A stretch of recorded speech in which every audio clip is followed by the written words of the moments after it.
Alright guys, I'm going to do a little decoy, or motion decoy rather, review on the Higdon Outdoors Crazy Kicker XS.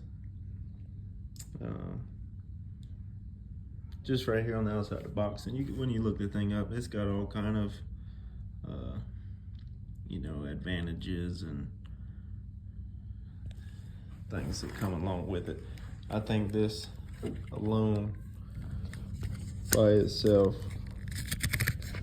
ripplers are great and pulsators are great as well, but I think this alone by itself will set or spread apart from a lot of others. Everybody's using pulsators, and I like to use ripplers myself. They put just a little bit of motion, not a whole lot of splash, and you spread, but put good motion and you spread. And, I think one rippler for a dozen decoy or dozen and a half decoys is good mix or good number. Got some instructions right here. Not really interested in those right this second, but it shows you what to do, how to put it together, and the pieces and parts included. Shows you how to store the battery and the temperature to store the battery and all those sorts of things. Let's see. Okay, anyhow, let's see this. Open the box. Let's see what we're working with. It's right out of the box. You can see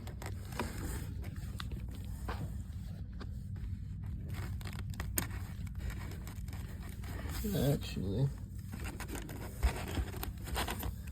maybe or maybe not a fault of theirs, but right out of the box. Now, I'm not trying to put this company down or the decoy itself, but right out of the box, this seal is not seated correctly, and the switch was actually popped out. It's definitely not sitting in there correctly. But let's step no further and get this thing out and see what we're working with. Let me set this over here. My table I was going to do the review on is outside. It is a sandstorm out there right this moment. And this right here is the hammer that you connect to the bottom. And as this thing's splishing and splashing this way and that way, it's got a timer, so it's not constantly kicking those legs, but it's supposed to keep it afloat and keep it balanced and, not tipping way over this way and that way. It keeps it rocking and keeps the feet kicking. All right, let's see.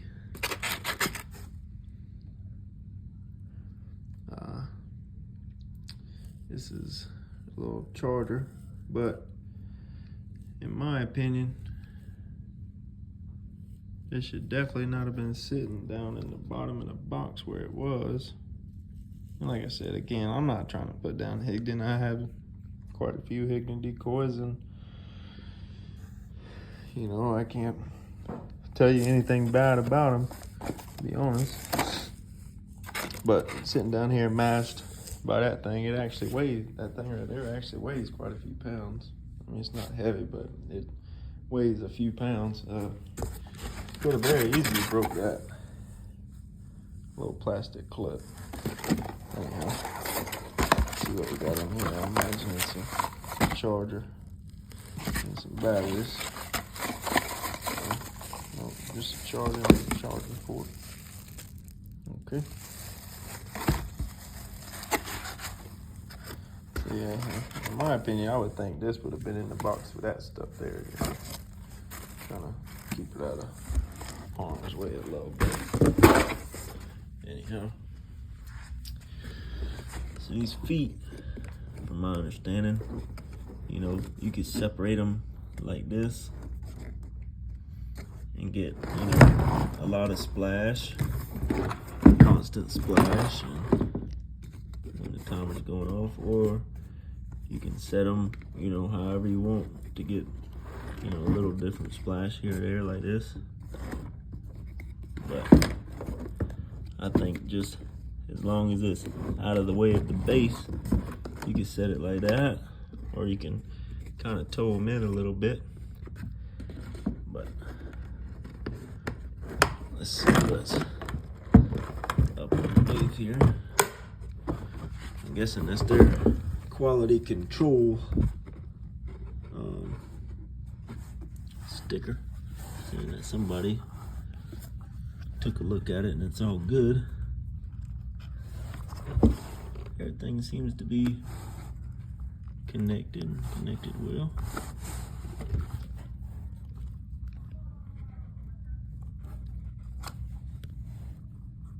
Now, I myself watched a review on these before. I seen where the guy said they had put some dielectric grease on them. And I don't see that myself, but you know, maybe they did, maybe they didn't.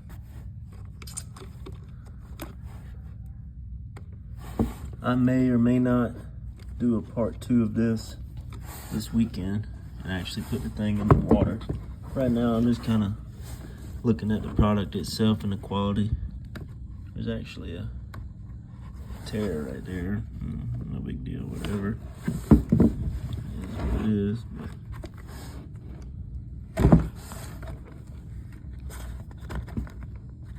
The battery's in there, and there's your cable that you connect. Tucked away. But like I said, I'll actually take the time and put this thing together and see how it does. And I'll put it in the water, you know, maybe up beside a butt up rippler, regular rippler, and maybe some of the homemade ones that I made myself, and you know, see the difference, see how much kick and motion it has. You know, a lot of ducks, I'm almost positive that, you know, pulsators work amazing, don't get me wrong, but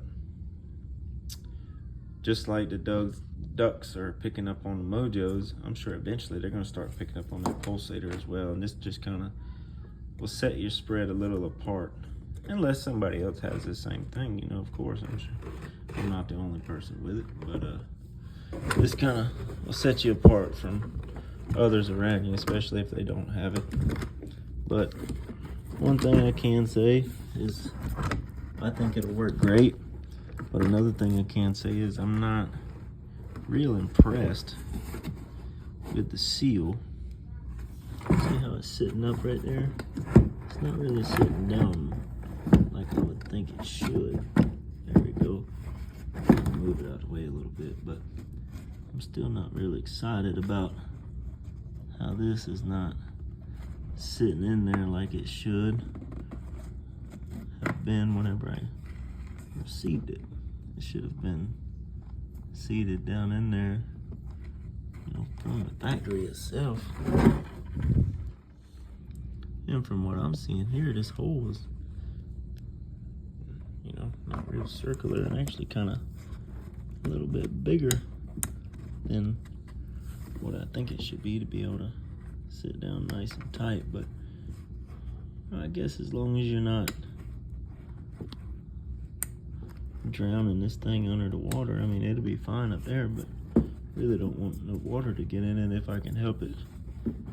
I'll see if I get a little better light, if I can seat that thing in there a little bit better on my own.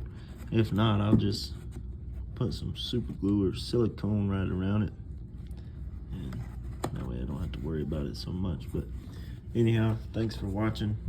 Subscribe. I'll be doing some more reviews in the near future. I would have done some on some regular decoys, but I actually already opened them and everything. I just decided I was going to start doing some videos, and I'm going to video some hunts next year. this upcoming season. Probably starting with a little bit of early teal season. Anyhow, I have a few videos from last year, but they're not quite like a lot of other people in the outdoor world videos, should I say. They're just little clips of, you know, ducks locking up, decoying, and mainly just shooting, not really doing interviews or intros and things like this and that. So I got me a little camera, and I have a GoPro and a Tacticam. I don't have a shot cam, but I'm gonna do a few videos here in this upcoming year, and probably do a couple decoy spread strategy videos and things like that. So anyhow, if you're interested, like, comment, subscribe. If you have any questions, feel free to message me or comment on there and tell me what you guys would like to see. I'm open to anything. Anyhow, thanks for watching.